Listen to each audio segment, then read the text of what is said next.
Greetings and welcome to online lecture 6 of unit number 2, thermal design of refrigeration system components. Now, today's lecture we will discuss the third important component of refrigeration system, or we can say this is the basic components. Without these components, refrigeration system cannot work. So we already discussed compressor, different types of compressor, their characteristics, how to size the reciprocating compressor.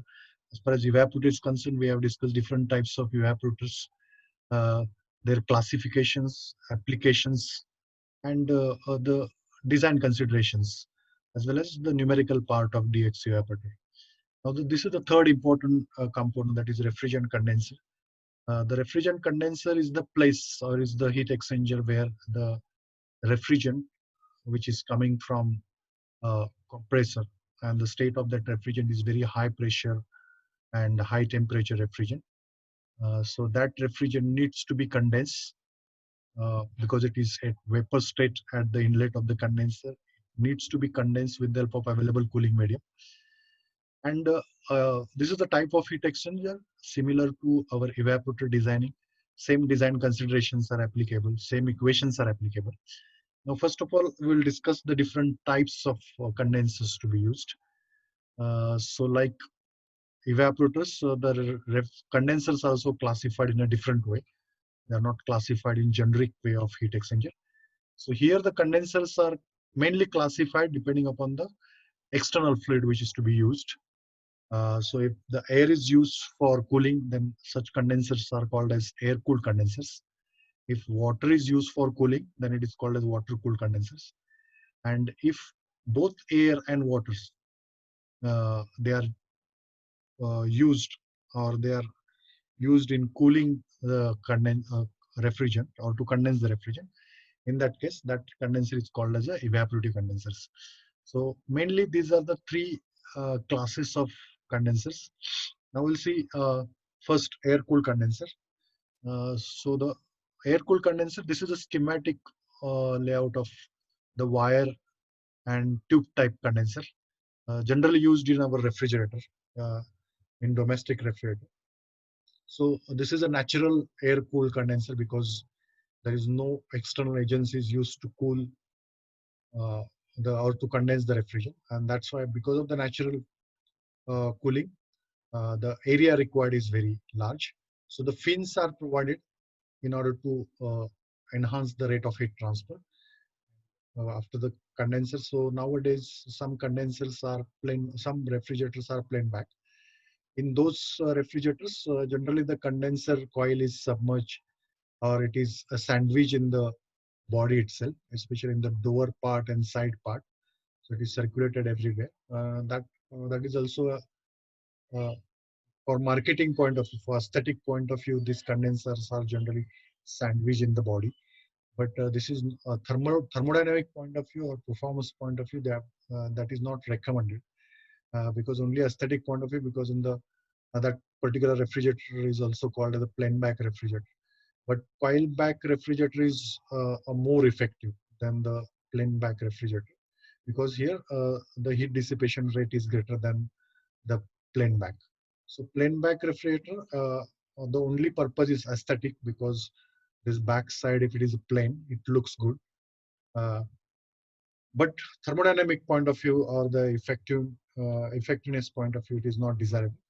That's why these plain back condensers or plain back refrigerators are now replaced back to coil back.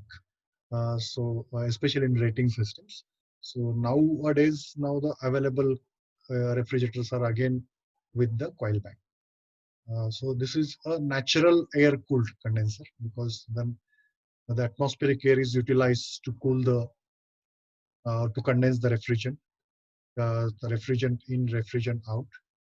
So the more area is provided because the heat transfer coefficient of natural convection is comparatively less. So we have to compensate with the uh, area. So more area is provided, and also the fins are, or these are called as the wires.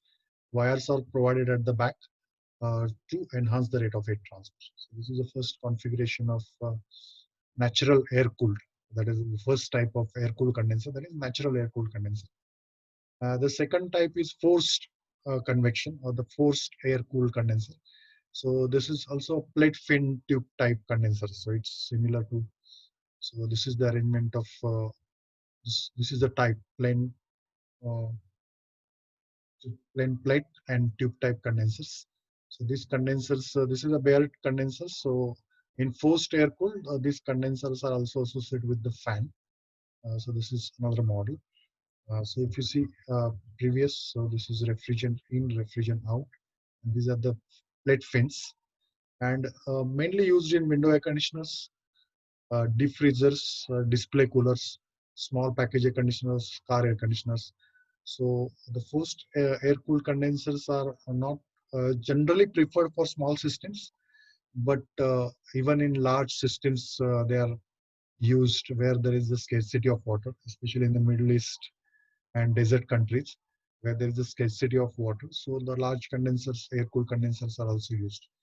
But air-cooled condensers are not recommended where water is available and not recommended for medium and large-scale systems because generally, if we compare the two systems, the air-cooled refrigeration machine or water-cooled refrigeration machine, almost air-cooled refrigeration machine consumes more than 10 to 15%, it consumes 10 to 15% more energy than the water-cooled refrigeration machine. So that's why it is not recommended for uh, medium and large scale systems. Only for small systems, it is recommended because the small system also it is quite convenient because the system is becomes compact. It can be easily used, especially in domestic uh, window air conditioners or split air conditioners or some package air conditioners. It is found to be convenient, compact, and even the 10 to 15% energy consumption is not mattering that much. But for large installation or medium installation, generally people will not go for air cooled condensers. So these are some glimpses of air cooled condenser. This is with fan. This is bare tube. So this is also one unit of split air conditioners. This is compressor and condenser associated.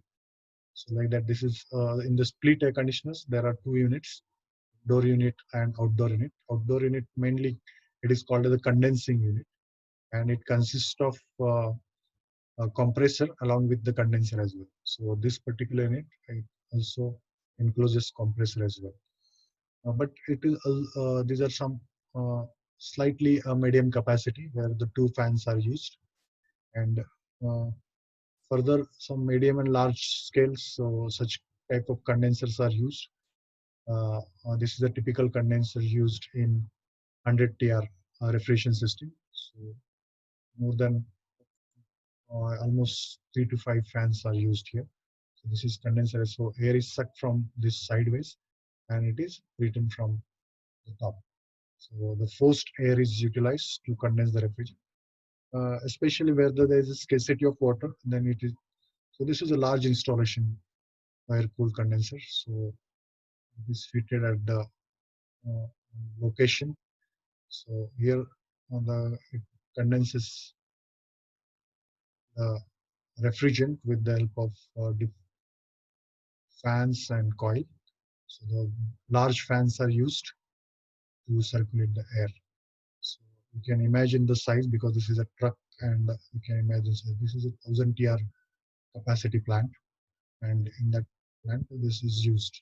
So even air cooled condensers are used in large installation as well, where there is a scarcity of water. The water is not available with pure quality. This is about the air cooled condensers. There are two categories: that's natural air cooled and forced air cooled. Then water cooled condensers, there are different configurations. So the basic configuration in pipe heat exchanger or tube in tube type condenser. So this is a schematic layout of tube in tube. So the refrigerant is flowing through annulus portion, and the coolant which is used to condense the refrigerant, it is flows through the inner tube. So there is no other alternative configuration is preferred because obviously, if you think refrigerant, anyhow the refrigerant has to reject the heat to the atmosphere or to the coolant. So This particular flow arrangement is generally preferred. Maybe in that case, a counter flow arrangement uh, can be possible. It is much better than this also, depending upon this.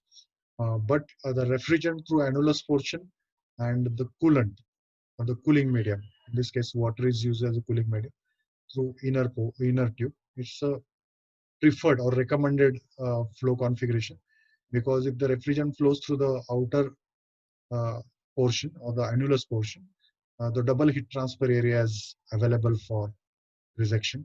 So outer surface area where the heat is rejected to the atmosphere, and inner surface area where the heat is rejected to the coolant. So this is a preferred flow configuration. The other one is not preferred, because that is refrigerant through inner tube and coolant through outer tube. That is not preferred configuration, because in that configurations, generally refrigerant only dissipate heat to the coolant. So this is a preferred configuration. So directly the heat is dissipated to the coolant as well as atmosphere. The difficulty of this type of heat exchanger, that is, it needs a good quality of water, or good coolant is required. So because there is a problem of scaling. So if there is a problem of scaling, it is very difficult to clean the tubes. So basically, if the quality of water is good, then generally this type of condenser is recommended. Yeah, you'll find such kind of condensers in process industries like this, so where it can be fitted inside the room as well. This is, but pressure drop is the very few applications you will see generally in process industries, not in refrigeration industries. Such type of condensers are used. The second one, that is a shell and coil type condenser. In that case, the coil is submerged in one in shell. Again, the configuration here is refrigerant through shell and coolant through coil. So this is the arrangement. Again, refrigerant through shell. So again, this is the unlike the evaporator, because evaporator there are both possibilities. And DX type refrigerant flows through tube, and that flooded type it flows through the shell. But here again, this is a preferred arrangement, because if it flows through the shell, already the outer surface of the shell is also available for heat dissipation, and the coolant through again the coil. Some old dairy plant, this shell and coil type of condensers were used. Nowadays, there's very few uh, systems are provided with such kind of condenser, because of its maintenance problem. Again, the same similar to the previous one, it is very difficult to clean the coil or the inert. But some cold storages, dairy plants, such type of condensers are used. But again, here the requirement is good quality of water, because coolant or water is flowing through the tubes. So if water quality is not good, there is a problem of scaling. So this is a pictorial view of shell and coil condenser. Again, you can see the refrigerant through shell and water through the tubes, through the coils. Then this is most commonly used water tube condenser, that is called as the shell and tube condenser. Again, in this preferred configuration is refrigerant through shell. It enters from the top, that is in superheated vapor state. When it comes in contact with the cooling coil, get condensed and it is collected at the bottom. And it is taken from the bottom. So when the in condensed form, so no receiver is required. It is directly supplied to the evaporator through expansion valve. And here the coolant flows through the tubes. This is two pass shell and tube. So this is single pass, one pass, and this is two pass. That's why it is this type of condensers are available in multiple of passes, like 2, 4, 6, and 8 passes are available. And the coolant, that is essentially a water or any coolant, can be used. Again, in this type of condenser, there is no other alternative or other flow arrangements are recommended. This is a recommended flow arrangement. So unlike evaporator, here the refrigerant, uh, the other possibility, that is refrigerant through refrigerant through tubes, and coolant through shell. That is not used practically, because again here it is the shell area is available for cooling here for refrigerant. So this is the preferred for better heat transfer rate. This is again a preferred flow arrangement. That is refrigerant through shell and water through the. So that's why in condenser cases there are no different types of condensers. So condensers, shell and tube condenser is shell and tube condenser. Unlike evaporator, because evaporator generally we used to call it if either DX type evaporator shell and tube or flooded type shell and tube. So here no that prefix is required. That is whether it is DX or shell flooded. It is the only condenser, shell and tube condenser. If the shell and tube condenser is there, the only preferred configuration is refrigerant through shell and water, which is used for as a cooling medium through tubes. And there are different configurations of only number of passes. The baffles are used for, so these are the baffles are used to circulate the refrigerant or to distribute the refrigerant uh, in the shell, or for proper mixing as well. These are generally used for medium and large scale installations, central air conditioning plants, cold storages, ice plant. Most of the medium and large scale applications are covered by this convenience because of its effectiveness. Water quantity required is more. So this is a typical chiller. It is actually a scroll chiller. There are a number of scroll compressors, 1, 2, 3, 4, 5, 6. And this is evaporator, which is insulated, and this is shell and tube uh, condenser. So in most of the chillers, water cooled chillers, these shell and tube condensers are used because it is a compact, and then but whenever these condensers are used, it is always associated with the cooling tower. So cooling tower is must if we are going for water cooled condenser. Mm. Then the third type is the evaporative condenser. Now in evaporative condenser, both air and water used as a cooling medium. Now this is a configuration where the air is blow through because the air is sucked from the atmosphere and it is made to flow over the condenser coil. So this is a condenser coil. So vapor in, vapor out. At the same time, the water which is collected at the pan or collected in the sump, it is pumped and it is distributed through water distribution system. So simultaneously, the water takes up heat from the vapor, and the air cools that particular water. So the role of air is to cool the water, as well as during this cooling process, some water gets evaporated. And so in order to prevent that water, some eliminators are used. So here the rate of evaporation is comparative, so as both mediums are used. So as compared to all three classes, that is air cooled, water cooled, and evaporative condensers. Evaporative condensers are most effective because even for the same, it always maintain 3 to 5 degrees Celsius lower condensing temperature as compared to the water cooled condenser for the same water temperature. Suppose the cooling medium water temperature is 35 degrees Celsius. Sorry, suppose in water cooled refrigeration system, if the condensing temperature is 35 degrees Celsius for the cooling medium of 30 degrees Celsius, for the same cooling medium, that condensing temperature may reduces to 32 or 30 degrees Celsius. So by reducing the condensing temperature, the refrigeration system performance increases because it reduces the lift of the compressor by reducing the condensing temperature. So obviously, evaporative condensers are more effective than water-cooled condenser. It requires less water quantity as well, and it can be fitted inside because air is used. So blower is additional component here. It is used, but it is more effective. So generally recommended in urban sectors where there is a scarcity or water is not available in ample quantity. Also the space restriction, because water cooled condensers are always associated with the cooling towers. So cooling towers are required. So in some urban sectors, it is very difficult to install cooling tower at the top.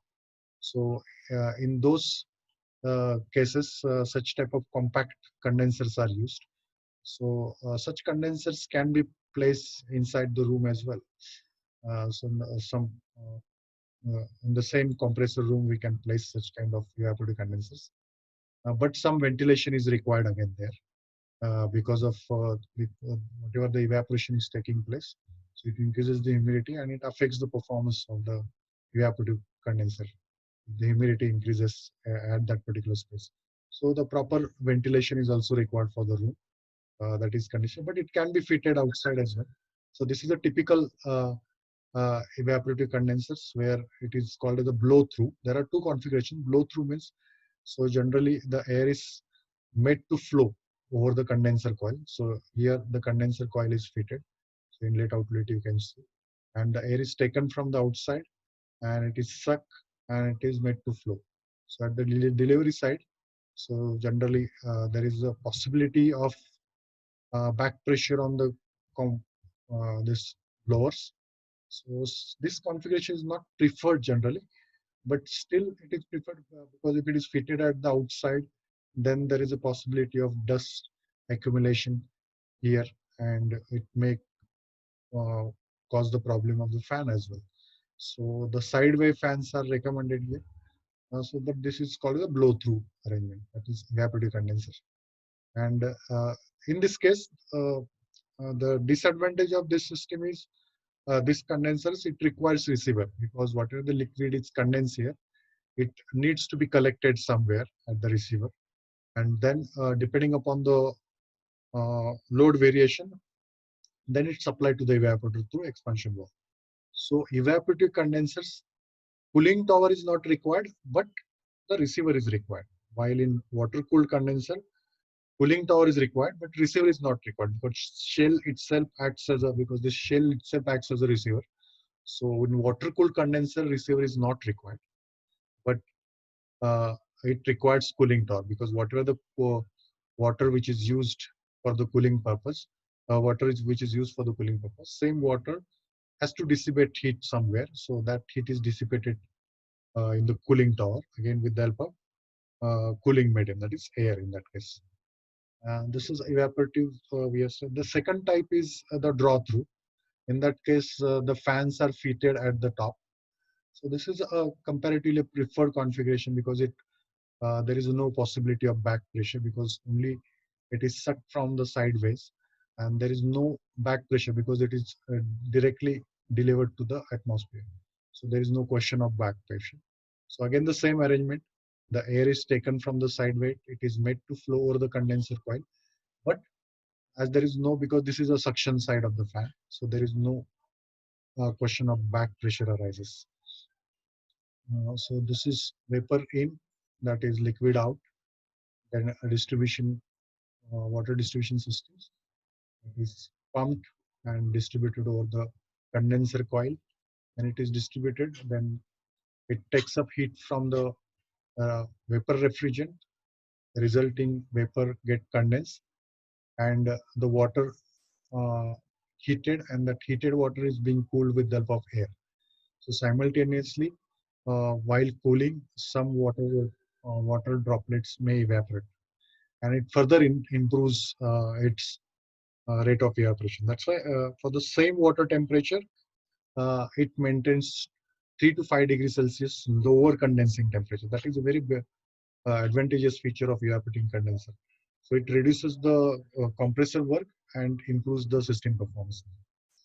Uh, so this is about the evaporative condensers. So some of the this is a large installation of evaporative condenser where it is a draw through, where the fans are fitted at the top and it is taken from the sideways, and these are the condenser portion. So another configuration here where the two fans are fitted at the top. So such kind of evaporative condenser are called as a draw through. Draw through means it is induced draft or forced draft. We can say that earlier one was the forced draft condenser and forced draft evaporative condenser, and this is the induced draft, or we can say that is draw through. These are the two configurations of evaporative condensers. So this is a small topic where we have discussed different types of condensers, mainly air-cooled, water-cooled, and evaporative condensers, and their application areas. Air-cooled, we have discussed, there are only two types, that is natural air-cooled and forced air-cooled. Generally recommended for small systems or small domestic systems. Water-cooled condensers, there are many configurations we have discussed, that is double pipe, shell and coil, then shell and tube. These three configurations we have discussed, and their application part also we have discussed, and the preferred configuration, that is flow arrangement.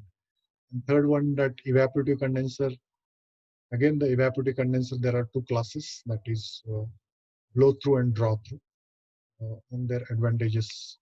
So at the end of this particular topic, you should be able to explain these types of condensers and their application. So next lecture, we will discuss the numerical part on condenser. Especially, we'll discuss how uh, to analyze the performance of air-cooled condenser and water-cooled condenser. Water-cooled condenser, in particular, will discuss the analysis of shell and tube water-cooled condenser. Thank you very much.